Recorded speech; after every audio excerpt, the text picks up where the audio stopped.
ఈరోజు మున్సిపల్ కార్మికుల సమ్మె 6వ రోజు చేరింది. ఈ కార్యక్రమంలో 6వ రోజు అర్ధనగ్న ప్రదర్శన చేయడం జరుగుతుంది. అలాగే జగన్ గారు ఏదైతే హామీ ఇచ్చారో మా సమస్యలు వెంటనే పరిష్కరించాలని కోరుకుంటున్నాం. ఎందుకంటే ఒక పక్క ఊరు అశుభ్రంగా ఉన్న ఎవరో పట్టించుకోవట్లేదు. అయినా కూడా చాలా అశుభ్రంగా ఉన్న వీధులు కంపు కొడుతున్నాయి. మా సమస్యలు ఏదైతే ఉన్నాయో వెంటనే పరిష్కరించాలని మేము కోరుకుంటున్నాం. నిన్న కౌన్సిల్ మీటింగ్ లో కూడా చర్చ జరిగిన అంతా కూడా ఏకగ్రంగా చేయమంటే ఎవరో స్పందించలేదు. కానీ అయినా కూడా మేము ఏదైతే ఉన్నా హామీ అడుగుతున్నామో మా రెగ్యులరైజేషన్ చేయమని, కనీస వేతనం 26,000 ఇమ్మని అదే కోరుకున్నాం తప్ప మేమేమి గొంతెం కోరికలు ఏమి అడుగుతా లేదు. మా సమస్య ఏదైతే మా సమస్య మా అంతా మేము అడుగుతా లేదు.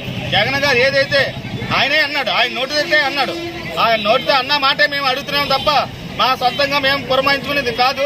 కావున మా సమస్యలు వెంటనే పరిష్కరించాలని ప్రభుత్వాన్ని డిమాండ్ చేస్తున్నాం.